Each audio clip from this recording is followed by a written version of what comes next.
Assalamualaikum warahmatullahi wabarakatuh. Waalaikumsalam. Bismillahirrahmanirrahim. Alhamdulillahi rabbil alamin. Allahumma salli wa sallim wa barik ala sayyidina Muhammad wa ala alihi wa sahbihi wa man tabi'ahum bi ihsanin ila yaumiddin. Subhanaka la ilma lana illa ma 'allamtana innaka antal alimul hakim. Wala haula wala quwwata illa billahil aliyyil azim. Amma ba'du. Hadirin hadirat jamaah salat fardu maghrib Masjid Agung Jawa Tengah yang dimuliakan Allah Subhanahu wa taala. Pemirsa MAJT TV, pendengar setia Radio Dais dan Radio Go FM. Alhamdulillah kembali kita bersyukur kehadirat Allah Subhanahu wa taala atas taufik dan hidayahnya, nikmat sehat yang Allah berikan sehingga pada kesempatan kali ini kita bisa bersama-sama beribadah dengan nyaman di Masjid Agung Jawa Tengah. Hadirin jemaah yang dimuliakan Allah, insyaallah pada kali ini kita akan membahas kajian kitab At-Taqiyyatus Sadidah fil Masail Mufidah bersama guru kita Dr. Andas Kiai Haji Muhyiddin MAG.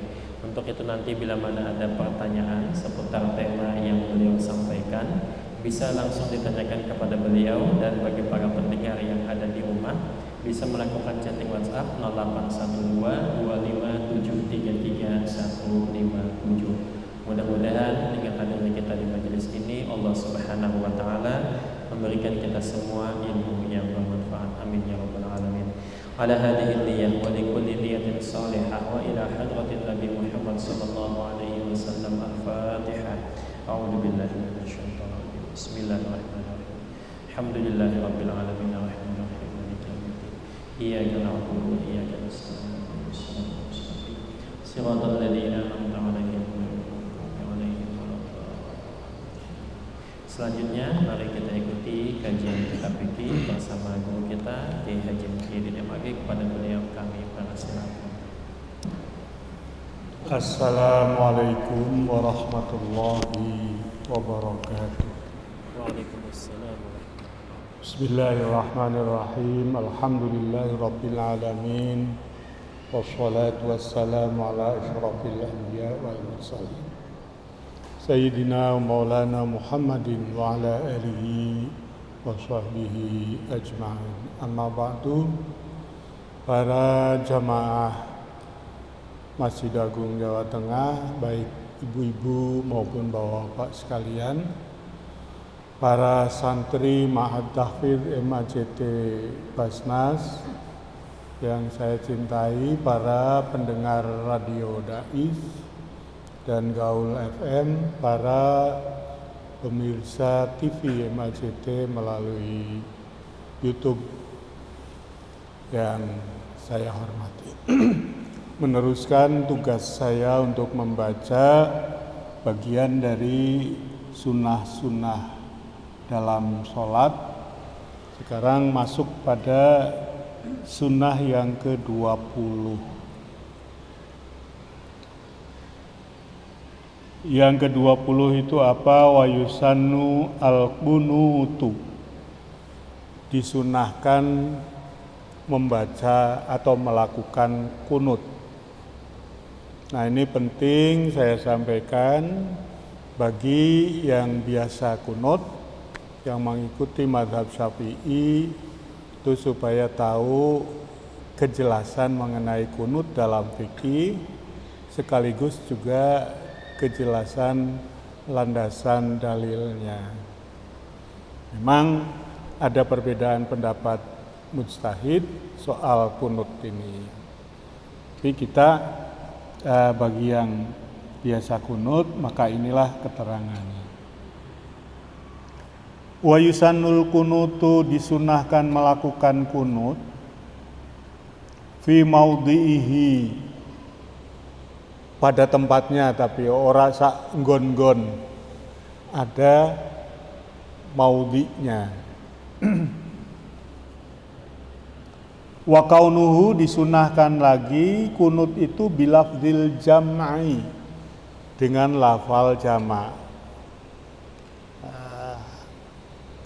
Allahumma hdini, ini wahdah. Tapi kalau yang jamak itu Allahumma dina mutakalim ma'al ghair. Jadi di situ tidak hanya untuk satu orang tetapi untuk dua orang. Jadi meskipun sholatnya sendirian tetap itu disunahkan Allahumma dina. Artinya memilih Allahumma dina. Allahumma dini ya nggak apa-apa. Lil hadisis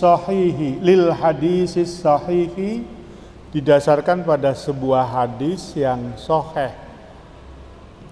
Alladzi rawahu Muslim, yang diriwayatkan oleh Imam Muslim. An Muhammad bin Sirin, dari Muhammad bin Sirin qala, hadisnya begini, qultu li Anas.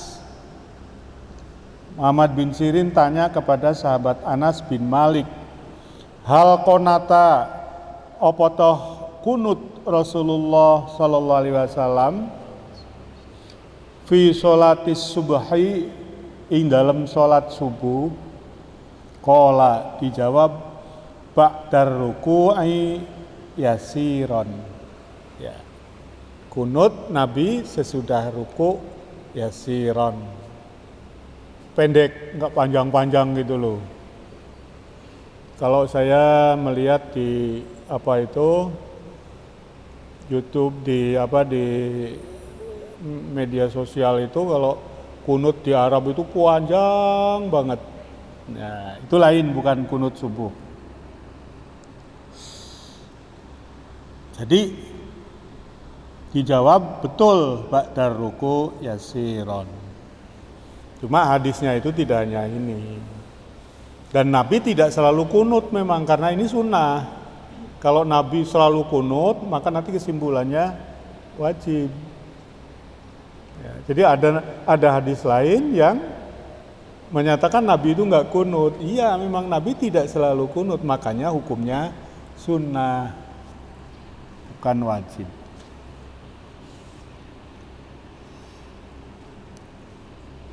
Wa afdaluhu, yang paling afdal kalimat kunut itu gimana? Allahumma hdina fi man hadaita wa afina fi man afaita wa tawallana fi man tawallaita wa barik lana fi ma ataita wa qina syarra ma qadaita fa innaka taqdi wa la yuqda alaik wa innahu la yadhillu ma walait wa la ya'izzu man. Itu sudah dihafal oleh kita sekalian, bahkan sudah dihafal oleh anak-anak TPQ, Madin, anak-anak TK itu. Cucu saya yang masih di TK aja udah hafal itu. Oke, kunut. Jadi itulah kunut. Jadi kunut itu sunnah, ada hadisnya, dan hadis itu menunjukkan bahwa Nabi itu pernah melakukan. Tapi memang tidak selalu melakukan. Ada hadis lain itu yang dipakai oleh selain mazhab Syafi'i. Wa yusannu fihi raf'ul yadaini. Disunnahkan juga di dalam kunut itu raf'u, mengangkat al yadaini, dua tangan. Diangkat dua tangannya dalam sholat itu. Wal jahru, disunahkan juga membacanya jahr. Jadi membaca kunut itu jahr.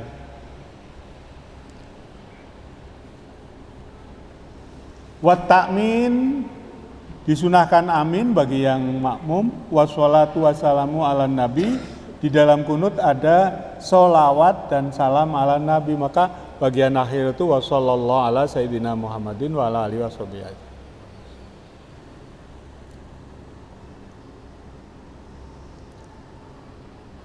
Ngoten nggih, jadi kunut ngangkat tangan bil jahr.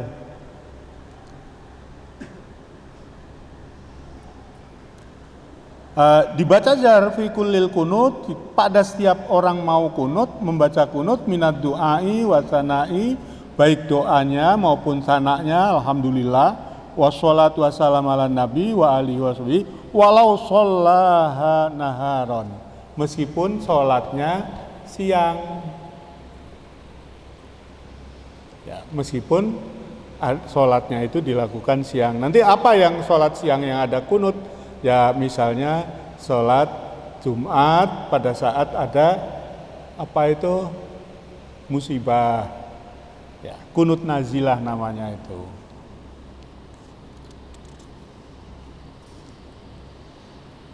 Faidatun al-kunutu qismani. Faidatun faedah.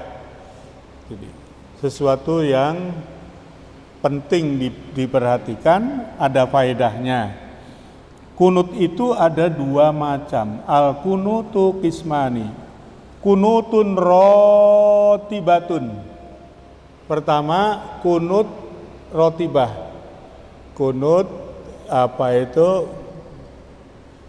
Ya sholat rawatib. Wa huwa fi maudhi'aini. Kunut rotibah itu bisa terjadi pada dua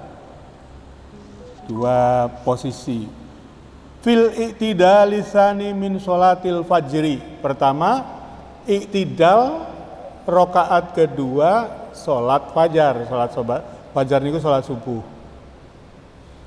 I'tidal rakaat kedua. Jadi sholat subuh ini kan 2 rakaat. Nah, pada saat habis ruku di rakaat kedua i'tidal, di saat itulah melakukan kunut.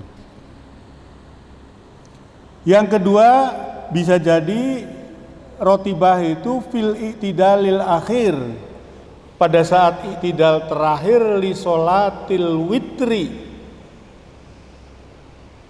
Sholat witir finis fisani, separuh yang kedua min Ramadhana, bulan Ramadan. Jadi prakteknya itu di masjid-masjid yang membiasakan kunut, kalau sudah tanggal 16 Ramadan, ini namanya apa itu? Nisfisani, separuh yang kedua. Separuh yang pertama itu 1 sampai 15. Separuh yang kedua itu mulai 16. Nah, di situ setiap sholat tarawih kan ada witirnya. Nah, witirnya itu yang tanggal 16 dan seterusnya itu disunahkan witir.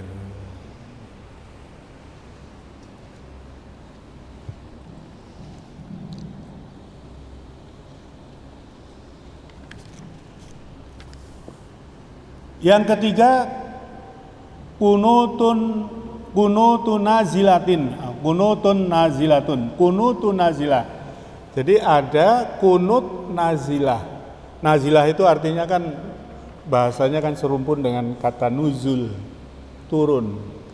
Jadi ketika turun ada banyak musibah. Seperti kemarin itu mulai Maret April 2020 sampai bulan-bulan kemarin itu kan ada musibah bukan hanya di Indonesia, seluruh dunia, yaitu apa yang kita kenal dengan COVID-19. Maka di awal-awal COVID-19 itu para ulama mengimbau kita supaya ketika sholat Jum'ah itu ada kunut. Kunut itu namanya kunut nazilah. Yusannu fi jami'il maktubati. Kalau nazilah itu disunahkan pada setiap sholat maktubah, yaitu idza nazalat nalikone nuzul nazilatun, peristiwa musibah bil muslimina, terhadap orang-orang muslim fi ayyi makanin, dimanapun. Jadi andaikan yang musibah itu ada di, kemarin ada gempa besar itu di mana Turki sama Syria. Nah, ada gempa besar lagi di mana. Nah, di sini nazilah nggak apa-apa. Wala yustaratu ayyakuna fi mahallin nazilati. Tidak disyaratkan melakukan kunut nazilah itu di tempat terjadinya musibah, enggak. Oke, niku kunut. Saya sekali lagi karena di masyarakat itu ada perbedaan kebiasaan. Sebetulnya bukan perbedaan ulama sekarang, itu perbedaan ulama dulu. Imam Syafi'i dan imam yang lain.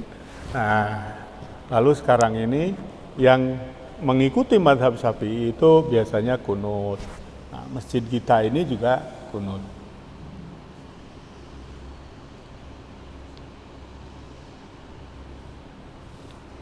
Yusannu fi sujudi, disunahkan di dalam sujud. Sujud itu kan rukun, tapi ada sesuatu yang sunnah dalam sujud, yaitu apa? Wad'u rukbataihi summa yadaihi, meletakkan rukbataihi summa yadaihi, dengkul dan dua tangan, summa jabhatihi, kemudian dahinya, wa anfihi, hidungnya, ma'an, bareng itu. Tangan, dua tangan, dua lutut, kemudian dahi, kemudian hidung. Ini bareng, plek. Nah, saya kadang-kadang melihat orang sholat menggunakan kacamata. Ini kira-kira itu akan sulit meletakkan bareng antara dahi dengan hidung karena ada kacamatanya. Ya kecuali kalau kacamatanya tipis banget, nemplek banget. Nah, kalau kacamata seperti yang saya pakai ini kira-kira menyulitkan untuk bareng. Jadi nek orang jengklitnya nek batuke nempel, kalau pengen hidungnya yang nempel batuke jengat. Ya bagusnya nggak usah pakai.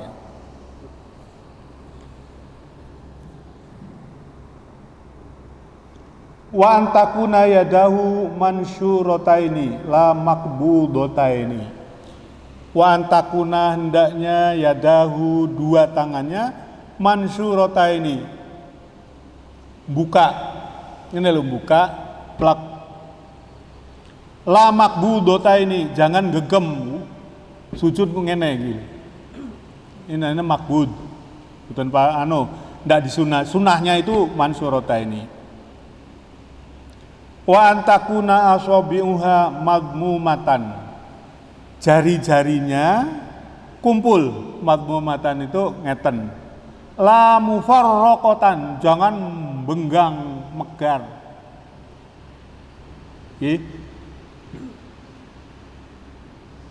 Wa antakuna mutahdiyan ilal kiblah, hendaknya tetap dalam kondisi menghadap kiblat.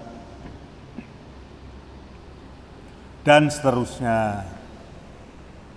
Niku sujud nggih. Lah saat sujud itu maos napa ya? Al-zikru al-ma'thur fihi. Membaca zikir, membaca bacaan yang ma'thur, yang memang diajarkan oleh Nabi. Pun niku biasa nggih. Jadi sekali lagi sujud itu meletakkan tangan dua, meletakkan lutut dua, meletakkan jabhah napa niki batuk, menempelkan hidung. Hidung itu tentu ya ujungnya aja ya. Nek ditempel ke kabeh bleseke ngono kan terus dadi ora iso ambekan. Tuh sujud itu yang penting begitu itu rumusnya kalau ingin mendapatkan fadilah sunnah. Lah nek sujude kae traweh sing 7 menit rampung kae. Piye kae sujude? Wa yusannu fil julusi bainas sajdataini. Ada julus bainas sajdatain yang merupakan rukun salat. Lalu bagaimana yang disunahkan di dalam julus bainas sajdatain niku? Al-iftirashu. Itu namanya duduk iftirosh. Ini khusus untuk santri yang berhadapan langsung dalam pengajian ini. Duduk iftirosh itu dari kata firosh. Jadi intinya itu bahwa bokong kita, pantat kita itu dilemei dengan kaki kiri. Aku ngalah wis, tak nyontohke.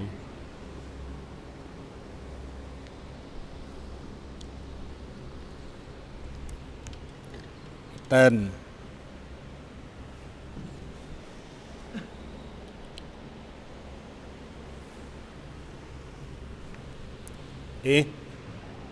Lihat dari belakang, ini namanya duduk iftirosh. Ini bokong saya ini dilemei dengan telapak kaki kiri. Kaki kanannya tegak begini. Niki sing sunnah ngeten niki. Tapi dalam prakteknya ada orang yang ininya nggak kuat untuk ngeten terus ngene. Ada yang jempolnya tok. Nah, ada terus kemudian yang begini. Nah, ini paling enak begini nih.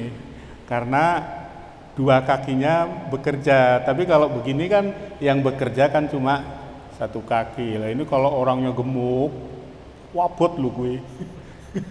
Jadi nanti kaki kirinya itu ditindih bokong sing wandel lemu wonge abot. Nah, itu mungkin itu berat itu. Bagi orang yang sudah biasa sholat dengan tertib itu begini ini no problem. Tapi bagi orang yang masih ajar sholat kon ngene iki kok kram. Niki iftirosh namine. Nanti akan ada keterangan lagi, ini mumpung saya duduk begini, ada tawarruk. Nanti di tahiyat akhir itu biasanya duduknya namanya tawarruk. Nah ini. Jadi pantat saya diletakkan ora di firosi, kaki kirinya keluar, telapak kaki kirinya, kaki kanannya tegak begini. Ini namanya tawarruk. Sekali lagi ini tawarruk. Jadi tawarruk itu kira-kira ketika tahiyat akhir. Iftirosh itu kapan? Ya saat tahiyat awal atau saat julus bainas sajdataini. Nah, itu.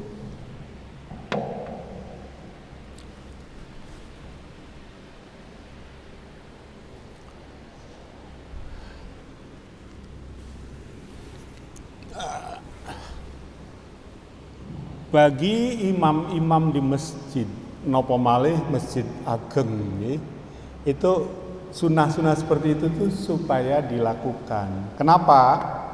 Ya itu memberi contoh kepada makmum.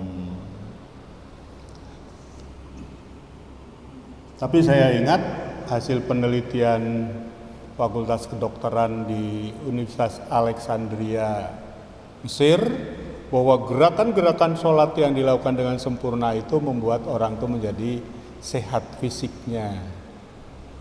Ya.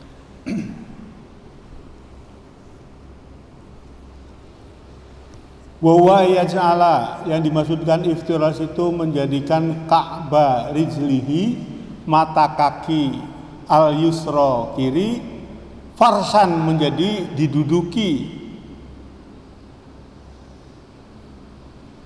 wayan soba rijlahu al-yumna, kemudian meluruskan, menegakkan rijlahu al-yumna, kaki kanan,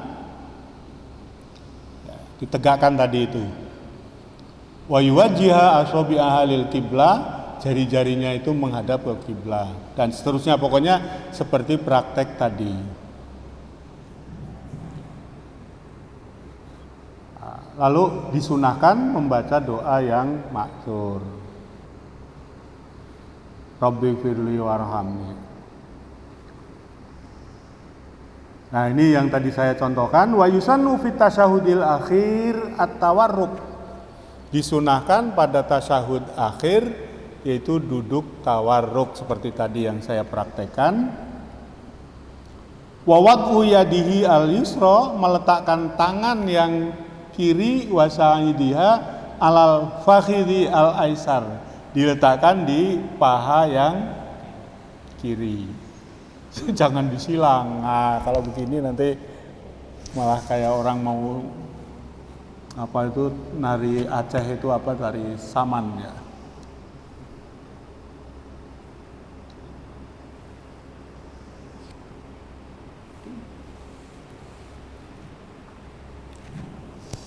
Di dalam tasyahud akhir itu orang hendaknya apa, wad'ul yadi al yumna, tangan yang kanan, wasaidiha,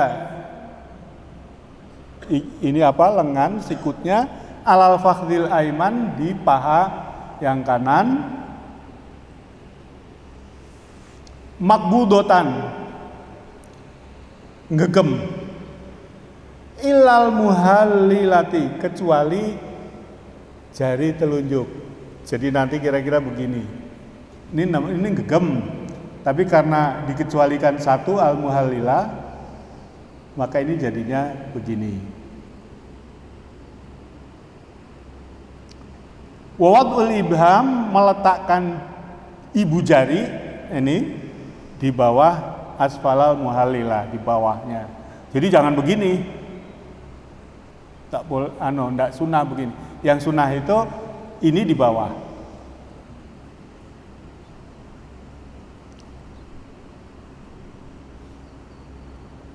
Waraful muhallilah, mengangkat jari telunjuk, inda qaulihi illallah, ya toh, asyhadu alla ilaha illallah. Illallah ini isyarat satu, kecuali Allah.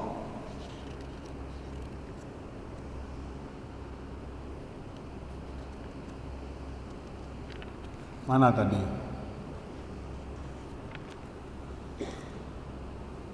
Bila tahrikin laha, kalau di dalam mazhab Syafi'i ojo diobah-obah.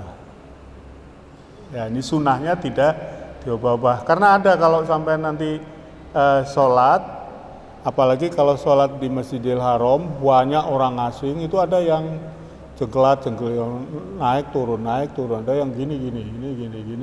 Ini namanya tahrik. Itu dilakukan hatta salam, sampai dengan salam.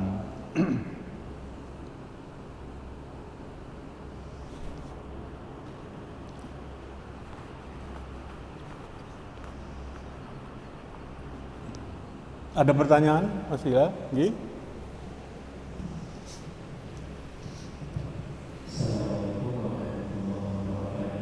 Waalaikumsalam. Jika kita yang bermazhab Syafi'i diminta menjadi imam di kalangan yang tanpa qunut, bagaimana sikap kita? Mohon pencerahannya. Ya, mestinya masyarakat itu kan tahu.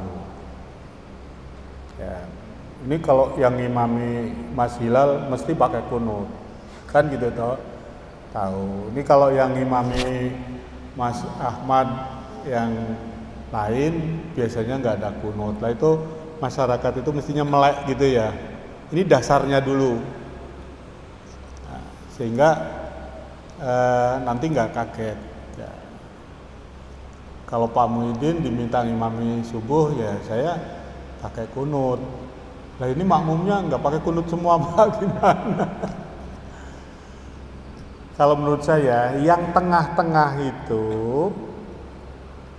kalau ada sholat subuh, yang tengah-tengah itu yang imami yang kunut, itu tengah. Kenapa? Yang tidak kunut nggak masalah, kalau ada orang kunut nggak ikut amin kan, itu namanya iktidal yang diperpanjang nanti dia.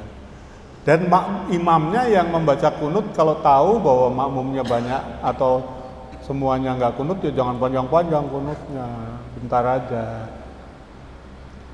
Nah itu, jadi mestinya begitu yang tengah. Karena kalau yang ada yang kunut dan yang tidak, yang jadi imam itu yang nggak kunut, nanti yang kunut kecewa, waduh raiso kunut. Tapi kalau yang imam yang kunut, Yang makmum nggak kecewa, nggak apa-apa, tinggal nggak kunut aja kok, nggak ikut kunut, ringan gitu. Itu solusi. Kalau hukumnya ya wong sunnah aja kok. Nah, kalau hukumnya saklek orang kunut ya ora apa-apa wong sunnah wae kok. Kunut mereka ikut kunut juga nggak apa-apa, nggak batal sholatnya. Jadi nggak ada problem yang serius sebetulnya. Ada lagi, monggo.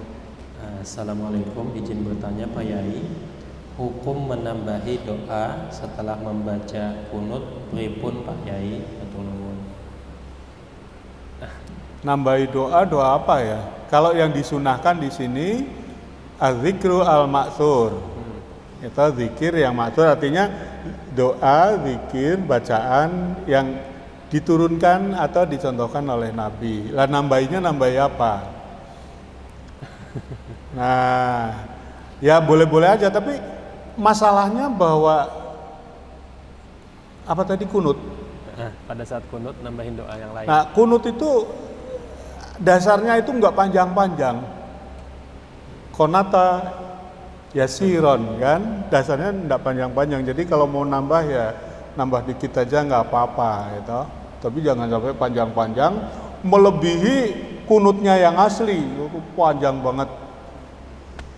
Itu tadi yang saya ceritakan itu, pernah saya ada share soal doa kunut yang dipimpin oleh imam di masjid besar mana. Doanya panjang sekali, doanya indah sekali, yang makmum tuh nangis semua. Ngeten mawon. Jadi pada dasarnya bacaan doa itu jangan sampai doa yang kemudian membuat sholat itu menjadi batal. Apalagi kalau doanya terus ditambah dengan bahasa Jawa. Nanti ngomong Jawa nanti masih ada? Masih. Ya. Apakah kunut juga disunahkan bagi orang yang sholat subuhnya jam 7? Kan nggak ada sholat subuh jam 7, adanya qadha subuh jam 7. Oh, tapi jam 7 di mana dulu? Mas, kalau di mana? Di kutub ya, bisa jadi jam 7 itu masih subuh itu. Ya, maksudnya tahu saya jam 7 itu kawanan. Kudune sholatnya jam 4:30 sampai jam 5:30 waktu subuh itu, lalu dia bangunnya jam 7. Apakah ketika qadha juga kunut? Iya. Jadi kalau qadha itu ya melakukan sholat sebagaimana sholat yang adaan. Kalau ada kunutnya ya ada kunutnya. Itu pada dasarnya. Tetap disunahkan kunut. Masalahnya mungkin sholat didelok wong akeh, nek jam itu terus nganggo kunut ketorong kok, gitu. Lain-lainnya pada sholat duha, dia pakai kunut. Wah, ketorong kayak nembe tangi turu kayak santriku kayak.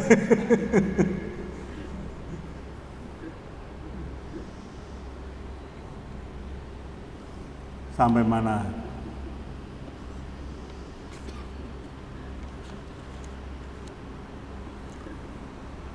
Yusanu ad-du'a ba'da tasyahudi wa qabla salam. Tasyahud itu kan ada bacaannya. Tapi sesudah bacaan tasyahud itu ada disunahkan membaca tambahan doa sebelum salam. Tapi wala yutawiluhu. Jangan panjang-panjang. Nah, ziyadatan ala qaddi tasyahudi wa sholati ala nabi. Jangan panjang-panjang. Ya sekira panjangnya itu malah melebihi tasyahud itu sendiri. Wa afdalu di antaranya ada doa Allahumma inni a'udzubika min azabil jahannam wa min azabil qabri wa min fitnatil mahya wal mamat wa min syarri fitnatil masihid dajjal wa minal maghrami wa ma'sam. Allahumma ighfirli ma qaddamtu wa ma akhartu wa ma asrartu wa ma alantu wa ma asraftu wa ma anta a'lamu bi minni antal muqaddimu antal muakhiru la ilaha illa anta.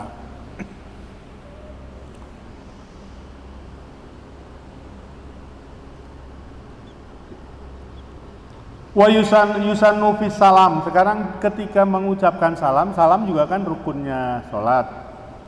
Ayyab tadi abihi wajhuhu mustaqbilal kiblah. Jadi wajahnya itu masih tetap menghadap kiblat. Ya, ketika mengucapkan salam itu jangan salamnya urung diucapke wis miring. Jadi salam dulu. Assalamualaikum warahmatullahi wabarakatuh. Wa taslimatu tsaniyah, sedangkan salam yang kedua wa taslimatu tsaniyah wal iltifat bihaitsu yura khadduhu fit taslimataini minal khalfi. Nah, noleh ke kanan ke kiri itu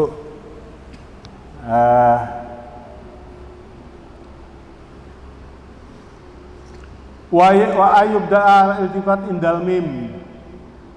Iltifat itu kapan? Ketika sampai mim, assalamu alaikum. Nah, pada saat ucapan mimnya alaikum, jadi wajibnya itu assalamualaikum, lalu ditambah warahmatullahi. Kalau sholatnya sholat jenazah, ditambahi lagi wabarakatuh.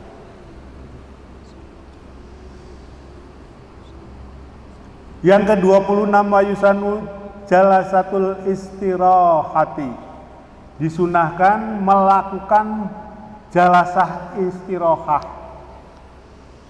Julus istirahah. Sampean rakaat pertama nggih. Sujud julus baina sajdatain, sujud sani.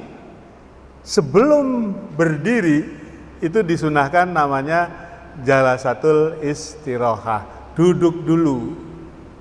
Mandek tapi sebentar. Jangan lama-lama, nanti kalau lama-lama dikira tahiyat lagi. Ya. Fi kulli rakaatin yaqumu ba'daha. Setiap rakaat yang kemudian orang itu berdiri lagi. Wa waqtuha indal qiyam minar rakaatil ula wa salisah. Yaitu ketika berdiri dari rakaat pertama atau dari rakaat ketiga. Jadi kalau sholat subuh, julus istirahah itu hanya ada pada rakaat pertama. Begitu juga sholat maghrib, jalasah istirahah hanya ada rakaat pertama. Tapi kalau sholat isya, zuhur, asar, jalasah istirahah itu ada rakaat pertama, ada rakaat ketiga. Itu sunnah. Sekali lagi kalau imam di masjid-masjid besar itu yang sunnah-sunnah seperti ini supaya dilakukan.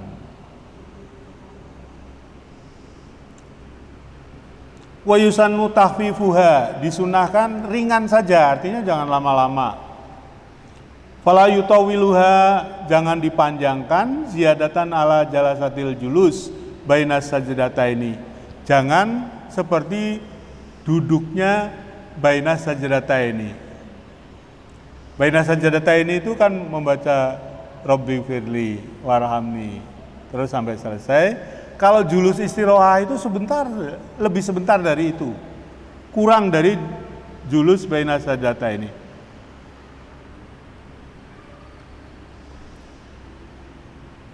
Ini jam berapa ya? Isanya kurang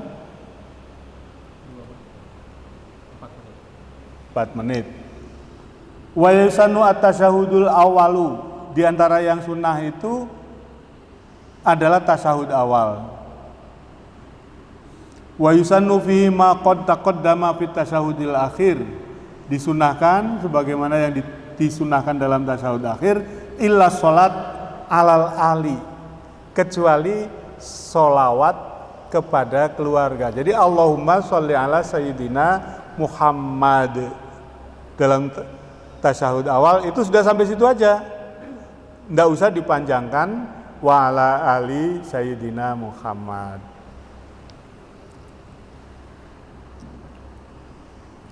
Fa fiha khilafun, memang di situ ada perbedaan pendapat. Waqtira al qaulu bi sunnatiha li sihatil hadis, dipilih kaul yang menyatakan sunnah karena ada hadis yang sahih.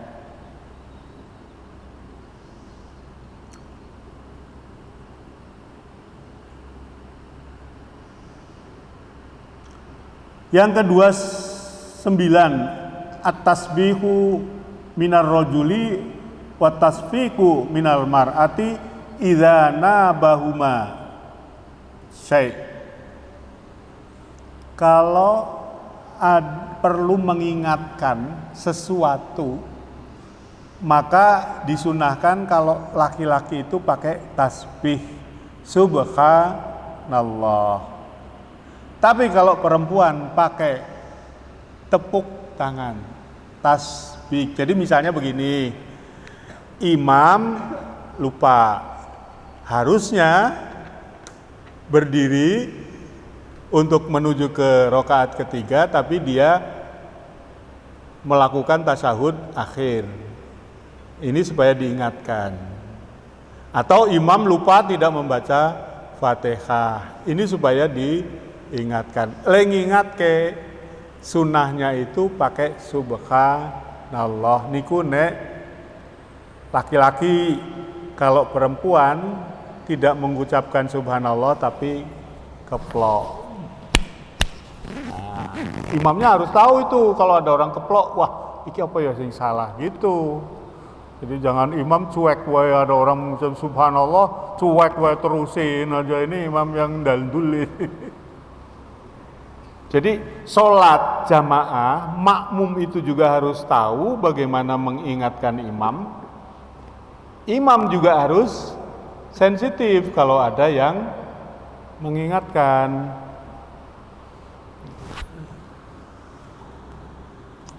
Nah, kayak ono sing subhanallah mesti aku salah opo rak salah terus ke wae.